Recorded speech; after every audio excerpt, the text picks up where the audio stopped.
Hello and welcome to Coffee and Conversation on BTCN. I'm your host, Shashank Bengali.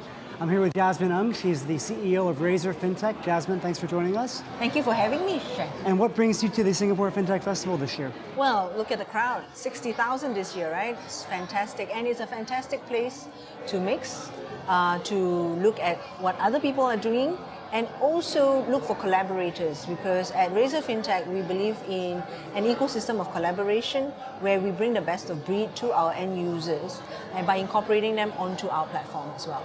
That's great. And so we know of Razer as a consumer electronics company, a giant in the field of gaming. Tell me about the evolution. How did you guys get into fintech? Well, if you think about gamers, they are the very first people who was doing fintech before fintech even became a word. These were the very same guys who took money, give it to somebody so that they can give them a pin that they can then scratch off and put virtual money into a virtual environment to buy things. So they actually invented e-commerce before it became e-commerce, right? So if you think about it, it was a natural progression of things for when we became so successful with engaging with the gamers and enabling their gaming experiences, as well as purchasing the gaming things that they need in the virtual environment, that we will move into fintech.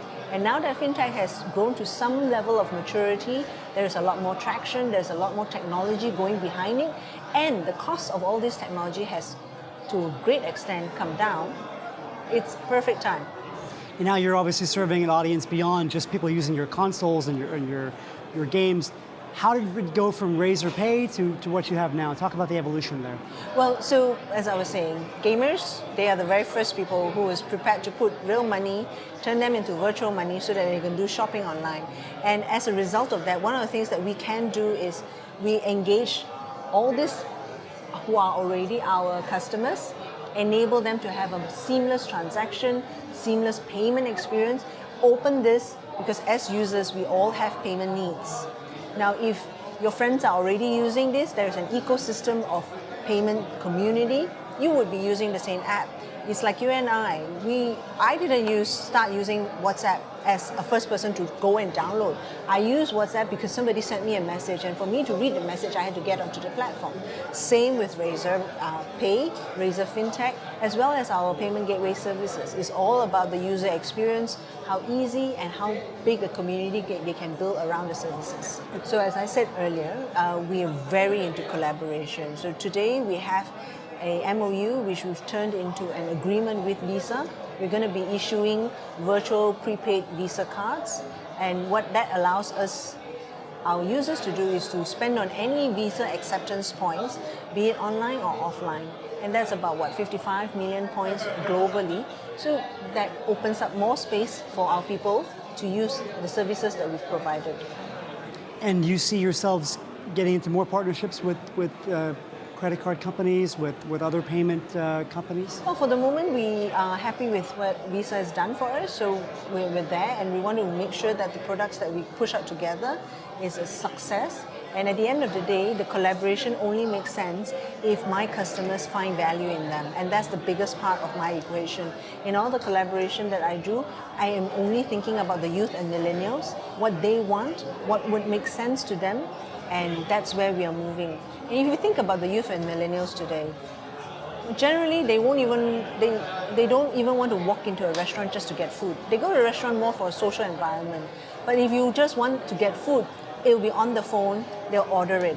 Same with financial services. 10 years down the road, I don't think there's going to be anybody, any youth or millennial, who's going to walk into a bank to fill out a form to subscribe to financial services. They will want it delivered on their mobile. Now, when we deliver these services to them on their mobile, what are the chances of them engaging with us, a brand that they already know, trust, and I would dare say love, to enable those services for them?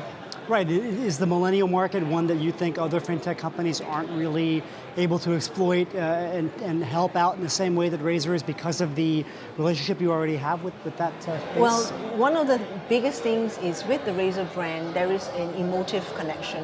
And the reality is we are all for them. So Razer is for gamers, by gamers. Nobody understands the gamer more than a gamer. Now, because we already have that connection, Razer Fintech is for the youth, by the youth. So this is where we are also making sure that we are always constantly thinking about we're building for ourselves. So what are we building for ourselves? Are we happy with what we're building for ourselves? And that's the important thing. And that's why we will resonate with the people that we are building for, because we are building for ourselves. And Razer got into this because, as you said from the beginning, you already had users using payments through Razer. Yes. Do you see other consumer goods companies being able to exploit this market in the same way, or was Razer kind of uniquely poised to jump into the space? So I think Razer is very uniquely poised for that, simply because when we first started in 2005 as an electronics gaming producer, we thought more than just the hardware. We also thought about the gamer's experience. And that's where we also developed the software to go together with our hardware, enabling that experience. And today, that same customer-focused, customer-obsessed philosophy is filtering into the Razer Fintech. What would we want to do? What would we want from our apps, from a financial services perspective? And what's the future? Do you think 5-10 years down the line, Razer will be known as much for fintech as it is for games, for consoles? Yes, I believe that would be the case, if not more, because if you think about the software side of things, this is where it gets a lot more proliferated. You can build an online community, just like in gaming, how large gaming has become. It's going to be the same, because it's all, today the engagement is very in the virtual environment, but the relationship is very real. And that's where we are moving towards. From the fintech side, that's where we are engaging the customers into the virtual environment with very real engagements. Thanks very much, Jasmine, for joining us. That's all the time we have. I'm Shashank Bengali for BTCN Coffee and Conversation. Thank you for joining us, and we'll see you next time. Thank you so much for having me.